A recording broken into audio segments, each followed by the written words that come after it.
വരുമോ നിൻ തിങ്കളേ തിങ്കളേ.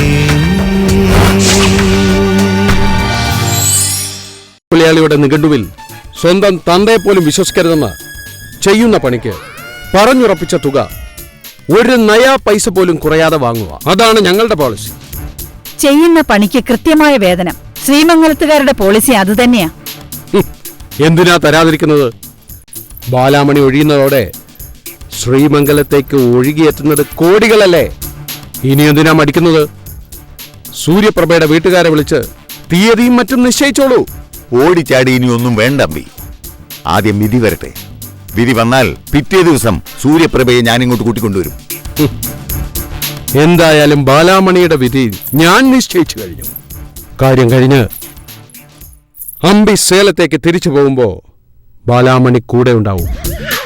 അമ്പിയുടെ സ്വഭാവം വെച്ച് ഇത്രയും ക്ഷമയോടെ നടത്തിയ ഓപ്പറേഷൻ വേറൊന്നുമില്ല. അതിന് കാരണം ബാലാമണിയുടെ ദേഹത്ത് ആയുധം തൊടിയിക്കരുതെന്ന് നിർബന്ധമുള്ളത് കൊണ്ടാ. ഒരു പോറൽ പോലും ഇല്ലാതെ വേണം എനിക്കവളെ മുംബൈയിലെത്തിക്കാൻ.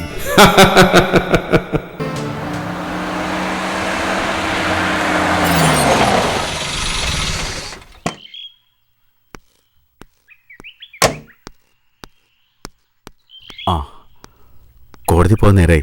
ബാലെ വേഗം വിളിക്കേ. അവക്ക് തീരെ സുഖമില്ല ദേവ. എന്തുപറ്റി? ഒന്നും പറയുന്നില്ല. നല്ല പനിയുണ്ട്.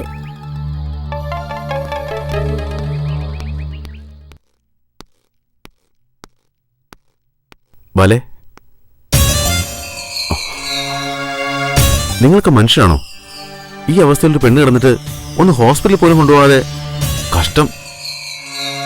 ഹോസ്പിറ്റലിൽ കൊണ്ടുപോകാനും കോടതിയിൽ കൊണ്ടുപോകാനും നീ ഒരാളുണ്ടല്ലോ. പിന്നെന്തിനാ ഞങ്ങള്? കൊണ്ടുപോകുന്നതിന് എനിക്കൊരു മടിയില്ല. ആ, നിനക്ക് മടിയില്ലാത്തതുകൊണ്ടാ ഇവളിങ്ങനെ നശിച്ചു പോയത്. നിങ്ങളോടൊന്നും സംസാരിക്കാൻ എനിക്ക് താല്പര്യമില്ല. അതിന് പറ്റിയ അവസരം ഇതല്ല. ബാലണിക്ക് വാ.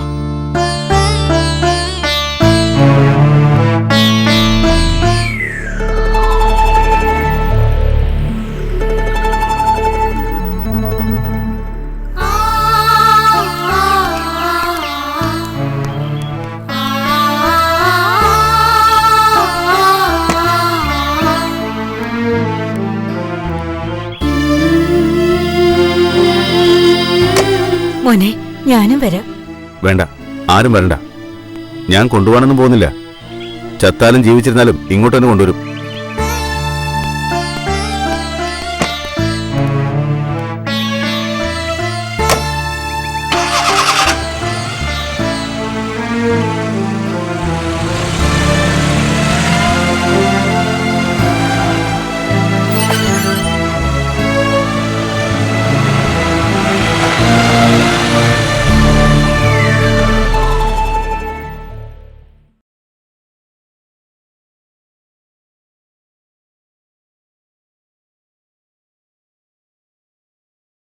ബാലാമണിയുടെ കൂടെ വന്നതാരാ? ഹസ്ബൻഡാണോ? അല്ല, ബ്രദറാ.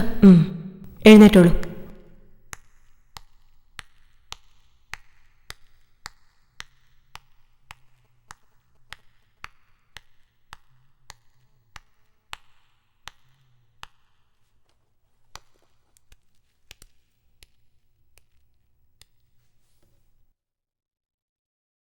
ആട്ടെ, ഹസ്ബൻഡ് എന്ത് ചെയ്യുന്നു? സർക്കാർ സർവീസിലാ. എന്താ ഹസ്ബൻഡിന്റെ പേര്? സേതുശേഖരൻ തമ്പി. ഹസ്ബൻഡിനെ കിട്ടാവുന്ന നമ്പർ ഉണ്ടെങ്കിൽ താ. ഒരു ഗുഡ് ന്യൂസ് വിളിച്ചു പറയാനാ. എന്താ എന്താ ഡോക്ടർ? ബാല ഒരു അമ്മയാകാൻ പോകുന്നു.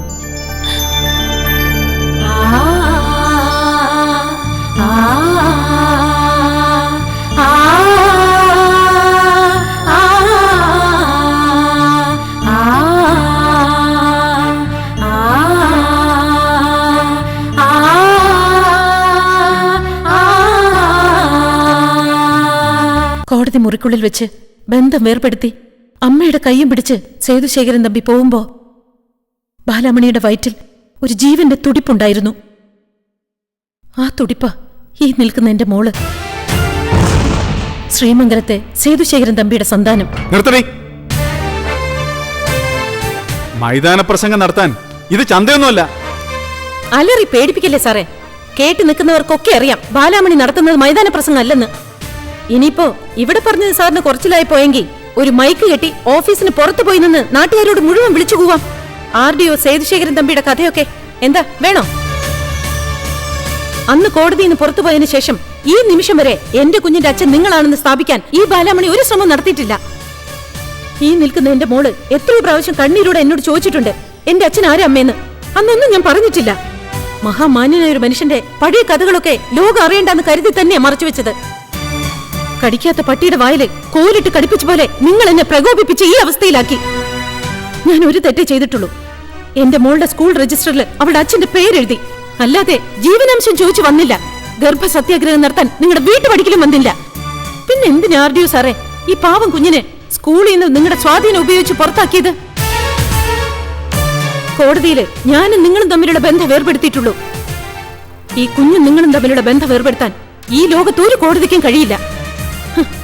RDO സേതുശേഖരൻ തമ്പിയുടെ മകളാ ഇവള്. വേണ്ടി വന്ന അക്കാര്യം എഴുതി ഞാൻ എന്റെ മോളുടെ കഴുത്തിൽ കെട്ടി തൂക്കിയിടും. കാണണം നിങ്ങൾക്ക്? നിർത്തടി. ഏത് വഴിക്കാടി കുഞ്ഞ് എന്റെ ആവുന്നേ? നീ ഇവിടെ കുറെ കഥകളൊക്കെ വിളമ്പിയല്ലോ. പറയാനാണെങ്കിൽ എനിക്കും ഉണ്ടടി കുറെ കഥകള്. നിന്റെ നെഞ്ചു തൊട്ട് നിനക്ക് പറയാമോ ഇത് എന്റെ കുഞ്ഞാണെന്ന്? പറയാം. നിങ്ങൾ പറയുന്ന ഏത് രീതിയിലും ഞാൻ സത്യം ചെയ്യാം. എന്താ ചെയ്യട്ടെ? ചെയ്യും. നീ അതിനും മടിക്കില്ല. സത്യത്തിന് അശേഷം വിലമതിക്കാത്തവളല്ലേ നീ? എന്നെ നാണം കെടുത്താൻ നീ എവിടെയും സത്യം ചെയ്യും. ഈ കുഞ്ഞ് നിന്റെ മുറച്ചെറുക്കൻ ദേവകുമാരന്റെ സമ്മാനമാണെന്ന് നിനക്ക് ഞാൻ തെളിയിച്ചു തരുന്നുണ്ട്. വേണ്ട സാറേ. RDO സേതുശേഖരൻ തമ്പിക്ക് ഈ ബാലാമണിയുടെ മനസ്സിൽ ആകെ അവശേഷിക്കുന്നത് കുറഞ്ഞപക്ഷം ഒരു കുട്ടിയെ ജനിപ്പിക്കാനുള്ള ശേഷിയെങ്കിലും ഉണ്ടായല്ലോ എന്നുള്ള ബഹുമാനമാ. ഇനി എന്റെ മോള് മറ്റാരുടെയെങ്കിലാണെന്ന് തെളിയിച്ച് RDO സാറ് വെറും ആണും പെണ്ണും കെട്ട ആളാണെന്ന് വരുത്തി തീർക്കണ്ട.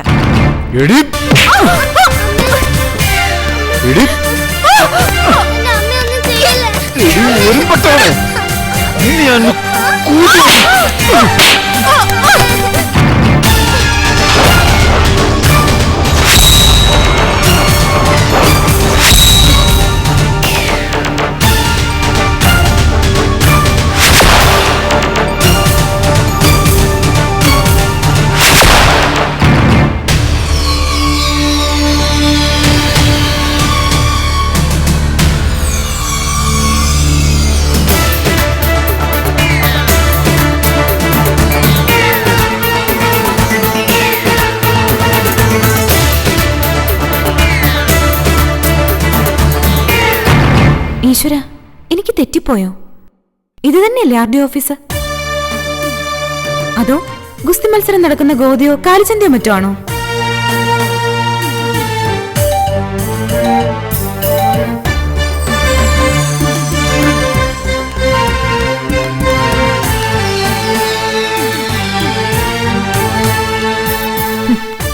വസ്ത്രധാരണത്തിൽ വളരെ മാന്യനായ ഒരു മനുഷ്യൻ ഒരു സ്ത്രീയെ അടിക്കുന്നു, വലിച്ചിഴയ്ക്കുന്നു. കാളപൂട്ടൽ മത്സരം കാണും പോലെ ആസ്വദിക്കാൻ ചുറ്റിലും കുറെ മനുഷ്യരും. എന്താ ഇത്? എന്താ നിങ്ങളുടെയൊക്കെ നാവറങ്ങിപ്പോയോ? ഇത് RDO ഓഫീസ് തന്നെയല്ലേ? അയ്യോ, ചേച്ചി ഇങ്ങോട്ട് കയറി വന്നപ്പോ കണ്ടില്ലായിരുന്നോ? വെളി വലിയ അക്ഷരത്തിൽ എഴുതി വെച്ചിട്ടുണ്ടല്ലോ RD ഓഫീസ് എന്ന്.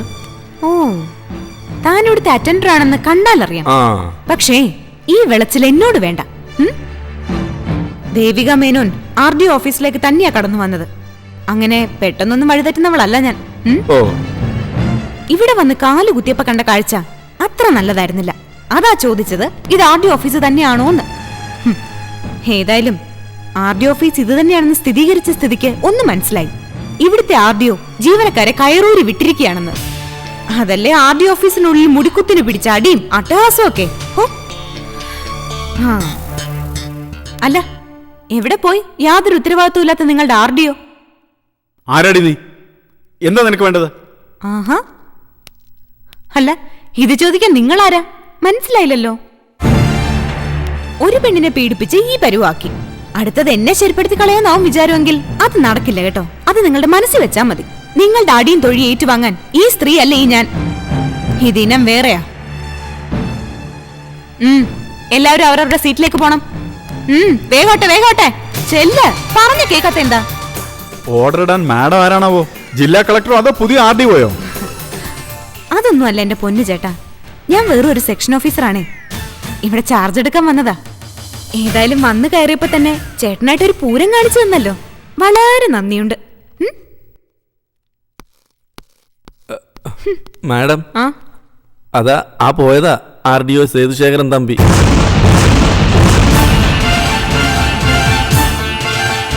മാഡം ചാർജ് എടുക്കുന്നോ അതോ തിരിച്ചു പോന്നോ?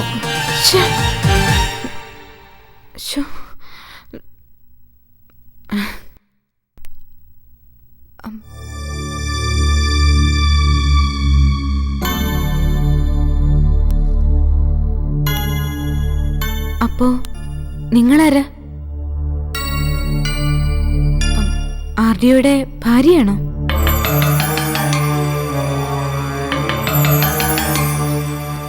ആയിരുന്നു. പക്ഷേ ആ ബാലാമണിമാർ ഇവിടുത്തെ സ്റ്റാഫ് കൂടിയാണ് കേട്ടോ.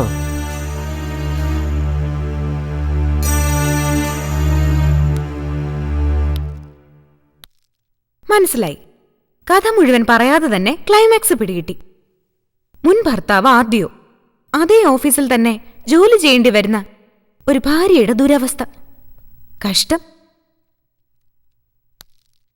പഴയ അവകാശം വെച്ച് RDOയെ ഓരോന്ന് പറഞ്ഞ് ഭീഷണിപ്പെടുത്തി അല്ലേ? സഹി കേട്ടപ്പോ RDO വയലന്റായി.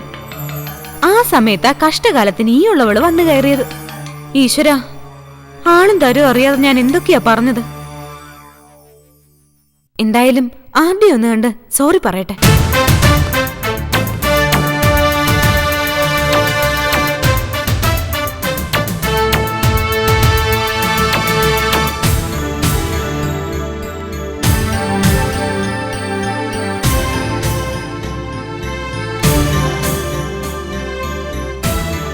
May I come in, sir?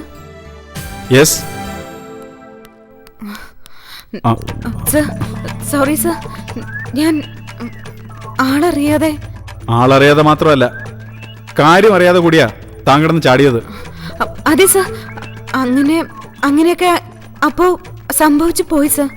പക്ഷേ ഇപ്പൊ എനിക്കെല്ലാം മനസ്സിലായി. എന്ത് മനസ്സിലായി?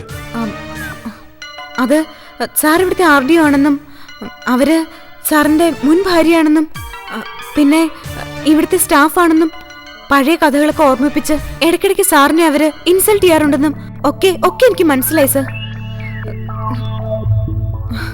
സഹി കെട്ടപ്പോ സാർ അവരോട് അല്പം ക്ഷോഭിച്ചു. സർ, സാറിന്റെ സ്ഥാനത്ത് വേറെ വല്ലവരുമായിരുന്നെങ്കിൽ അവരെ കൊന്നേനെ. അത്രയ്ക്കുണ്ട് അവരുടെ അധിക്ഷേപം, അല്ലേ സാറേ? അല്ല, സാറിന്റെ അവസ്ഥയിൽ എനിക്ക് വല്ലാത്ത വേദനയുണ്ട്. സാർ പേടിക്കണ്ട. ഈ ദേവിക സാറിന് എന്നും ഒരു സഹായി തന്നെയാവും, എല്ലാ അർത്ഥത്തിലും. ഓ സോറി സാർ, ഞാൻ പരിചയപ്പെടുത്താൻ വിട്ടുപോയി. എന്റെ പേര് ദേവിക മേനോൻ. അച്ഛനും അമ്മയും അടുത്ത ഫ്രണ്ട്സും എല്ലാവരും എന്നെ വിളിക്കുന്നത് തേനേന്നാ. ചിലര് തേൻകുട്ടിന്നും വിളിക്കും.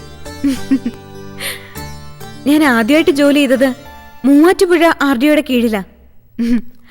ആ RDOക്ക് എന്നെ വലിയ ജീവനായിരുന്നു. പക്ഷെ എന്ത് ചെയ്യാം, പെട്ടെന്ന് ഇങ്ങോട്ട് ട്രാൻസ്ഫർ ആയി. സർ, അയ്യോ സർ, സർ, ഞാൻ പേടിച്ച് ഇങ്ങോട്ട് വന്നത്. പക്ഷേ ഇപ്പൊ സന്തോഷായി. ഇത്ര സുന്ദരനും സുമുഖനുമായ ഒരു RDOയുടെ കീഴിൽ ജോലി ചെയ്യാനുള്ള ഭാഗ്യം എനിക്ക് കിട്ടിയല്ലോ.